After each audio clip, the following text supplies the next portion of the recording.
मनोज रावत जी।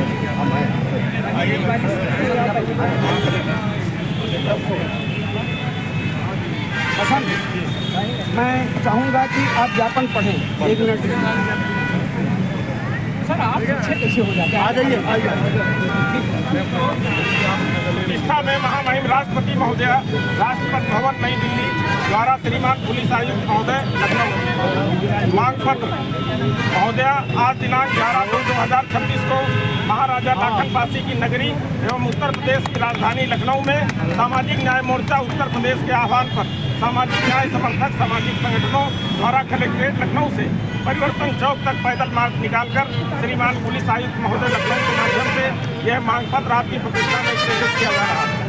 प्रमुख मांगे नंबर 1 यह कि भाषा, जाति, नस्ल, धर्म, धर्म स्थान, दिव्यांगता आदि के आधार पर उच्च शिक्षण संस्थानों में असमानता और भेदभाव को समाप्त करने के लिए पूरे देश में 13/1/2026 से लागू UGC नियमावली 2026 भारतीय संविधान की मूल भावना के अनुरूप है। विषमतावादी और संविधान विरोधी लोगों के गैर जरूरी विरोध के कारण सर्वोच्च न्यायालय ने इस नियमावली के क्रियान्वयन पर अग्रिम आदेश तक रोक लगा दी है। स्थगन आदेश के अवलोकन से प्रथम दृष्टया यह भी प्रतीत होता है कि भारत सरकार के अधिवक्ता द्वारा उचित रूप से भी कोई पैरवी नहीं की गई। हमारी मांग है कि UGC नियमावली 2026 को अक्षरशः लागू किया जाए। इसके लिए भारत सरकार की ओर से वरिष्ठ अनुभवी अधिवक्ताओं द्वारा सर्वोच्च न्यायालय में पैरवी कराई जाए। नंबर 2 यह कि भारतीय संविधान में आरक्षण की सभी वर्गों को प्रतिनिधित्व देने के उद्देश्य से की गई EWS का 10% का आरक्षण संविधान विरोधी है और गैर जरूरी है। हमारी मांग है कि इसे तत्काल समाप्त किया जाए। नंबर 3 यह कि अनुसूचित जातियों, अनुसूचित जनजातियों तथा पिछड़े वर्गों का आरक्षण कोटा सरकारी नौकरियों में किसी भी श्रेणी की नौकरियों में अभी तक पूरा नहीं किया जाना राष्ट्रीय शर्म का विषय है, जो हमारे हुक्मरानों की अक्षमता एवं दृढ़ इच्छा शक्ति के अभाव को दर्शाता है।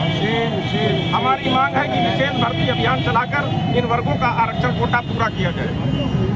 नंबर 4 यह कि भारत में जाति के आधार पर आरक्षण का विरोध करने वाले लोग सदैव से जाति आधारित श्रेष्ठता के अहंकार में जी रहे हैं। देश के लाखों सार्वजनिक मंदिरों, मठों, स्थलों, नदियों, झीलों, सरोवरों एवं पहाड़ों पर एक ही जाति के लोग पुजारी पंडे बनकर स्थानीय रोजगार पर कुंडली मारकर बैठे हैं। हमारी मांग है कि देश के उपरोक्त सभी संस्थानों का राष्ट्रीयकरण करके अनुसूचित जातियों, अनुसूचित जनजातियों को 21% एवं पिछड़े वर्गों को 50% प्रतिनिधित्व दिया जाए। नंबर 5 यह कि भारतीय संविधान में उच्च न्यायालयों एवं सर्वोच्च न्यायालय के न्यायाधीशों की नियुक्ति हेतु आधुनिक कॉलोजियम सिस्टम का कोई प्रावधान नहीं था। ये कॉलोजियम सिस्टम न्यायपालिका की निष्पक्षता पर प्रश्न चिन्ह खड़ा कर रहा है। हमारी मांग है कि कॉलोजियम सिस्टम को समाप्त करके उच्चतर न्यायिक सेवा आयोग का गठन किया जाए, जो प्रतियोगी परीक्षाओं के माध्यम से न्यायाधीशों की नियुक्ति तथा न्यायिक जवाबदेही की निगरानी भी करे। नंबर 6 ये कि जब निजी क्षेत्रों को सरकार सहूलियतें और संरक्षण प्रदान करती है तो वे भी भारतीय संविधान और सरकारी कानूनों को मानने के लिए बाध्य है। हमारी मांग है कि निजी क्षेत्रों में भी अनुसूचित जातियों, अनुसूचित जनजातियों एवं पिछड़े वर्गों को आरक्षण प्रदान किया जाए। आप भारतीय संविधान की प्रमुख हैं, विधायिका, कार्यपालिका, न्यायपालिका की सर्वोच्च है। अपने पद एवं प्रभाव का प्रयोग करके हमारी उपरोक्त मांगों को पूरा कराने के लिए प्रभावी निर्देश जारी करने की कृपा करें। आपसे यह भी अपेक्षा है कि आप तुरंत कार्रवाई से हमें भी अवगत कराने की कृपा करें।